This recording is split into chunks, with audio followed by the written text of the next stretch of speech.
आज आप लोगों के सामने मैं हिंदी व्याकरण से संबंधित शीर्षक को पढ़ाने जा रहा हूँ। बच्चों में आए दिन हिंदी व्याकरण के प्रति काफ़ी असुविधा होती जा रही है और उनसे लोग मन खिंचाव की स्थिति बना लेते हैं। क्यों ऐसी स्थिति क्यों बनती है? क्योंकि उसके बारे में अच्छे से नहीं जान पाते हैं।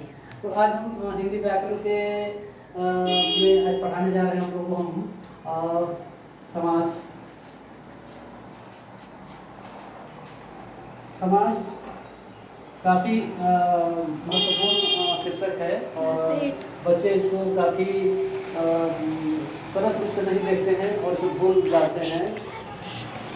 तो समास को सबसे पहले हम समझने के लिए इसको प्रयास करेंगे कि व्याकरण में कोई भी शीर्षक दिया जाता है तो उस शीर्षक का अर्थ क्या हो रहा है, उस शीर्षक को वह शीर्षक क्यों उसका नाम दिया गया है समास। तो समास इसलिए इसका नाम दिया गया है कि बना हुआ है सम जोड़ अस धातु से बना हुआ है। तो सम का अर्थ समझेंगे। सम का अर्थ होता है संक्षेप, संक्षेप और अस का अर्थ होता है होना। अर्थात दोनों को हम जोड़ देंगे तो इसका अर्थ निकल जा रहा है संक्षेप, संक्षेप करना। इसलिए इसका दूसरा नाम भी संक्षिप्तीकरण भी होता है। इसका दूसरा नाम संक्षिप्तीकरण होता है। अब हम आते हैं अपने टॉपिक पर आते हैं कि क्यों समास पढ़ना क्यों जरूरी है और समास का व्याकरण में क्या भूमिका है। तो समास इसलिए पढ़ना जरूरी है कि बहुत लंबे लंबे सेंटेंस हम ना लिख करके वाक्य को संक्षिप्त छोटे छोटे शब्दों में लिखे। वे छोटे छोटे शब्द क्या करेंगे आपको, तो वे गहराई से अर्थ प्रदान करेंगे। जैसे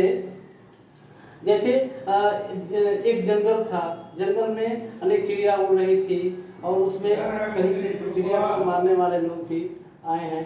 तो देखते हैं इसमें क्या होता है कि इसमें चिड़िया को मारने वाले को जगह पर क्या करेंगे, चिड़ी मार शब्द का प्रयोग कर देंगे।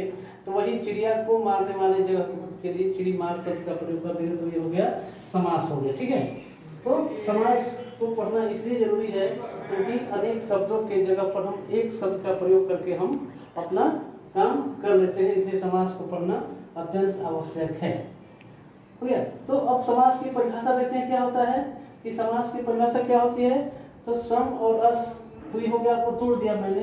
तो यहाँ पर समास का परिभाषा हो रहा है कि पदों के मेल को हम समास करते हैं। अब प्रश्न आता है कि पद क्या होता है, पद किसे कहते हैं, तभी ना इसको हम मेल करेंगे। तो पद, ये शब्द को ही हम क्या कहते हैं, पद कहते हैं। लेकिन वैसे शब्द जिनको हम वाक्यों में प्रयोग कर देते हैं, अर्थात जिनमें हम विभक्ति चिन्हों का प्रयोग करके हम प्रयोग कर देते हैं, तो वही हमारा शब्द पद बन जाता है। ठीक है। तो उन्हीं पदों के मेल को हम समास करेंगे।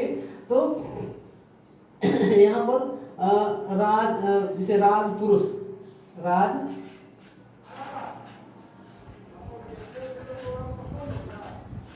राजपुरुष शब्द है।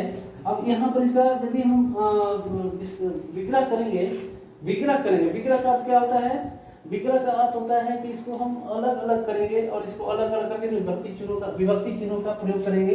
तो यहाँ पर हो गया राज्य का पुरुष, ये हो गया राज्य का पुरुष। अब आते हैं समास में, पदों के मेल को हम लोग क्या कहते हैं, समास कहते हैं। अब पद जब मिलेंगे, यहाँ पर राज्य का पुरुष ना लिखेंगे, राज्य पुरुष लिख देते, पदों का मेल ही हो गया, आपका समास हो गया। अब समास के भेदों का हम जिक्र करते हैं। समास का भेद, यहाँ पर समास कितने प्रकार के होते हैं। तो समास मूल रूप से कितने होते हैं, तो मूल रूप से 4 भेद होते हैं।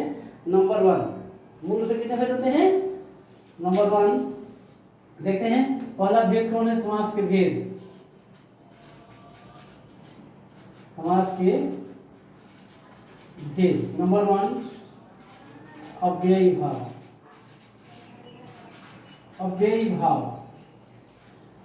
भाव का अर्थ क्या होता है, इसमें 2 शब्द लगा हुआ है, अव्यय और भाव।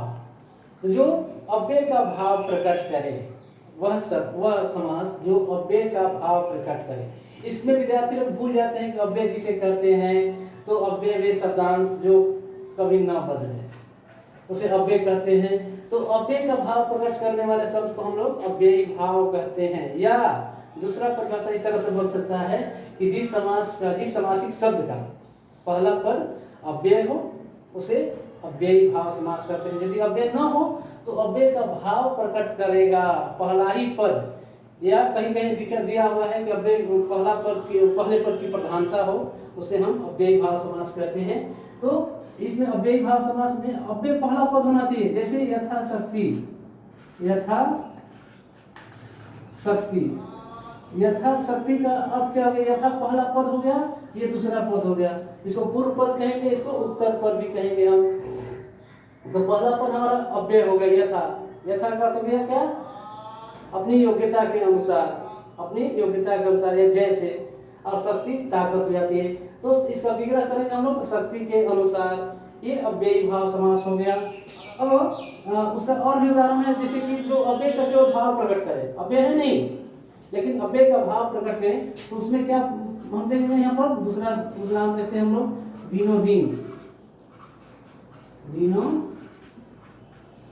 दिन का उदाहरण देखते हैं हम लोग कि दिन में पहला पद अव्यय नहीं है, दिन तो संज्ञा शब्द है, लेकिन ये शब्द जो पहला है दिन में पहला शब्द जो दिन है उसमें हम लोग अव्यय का भाव यहाँ पर प्रकट किया जा रहा है, इसलिए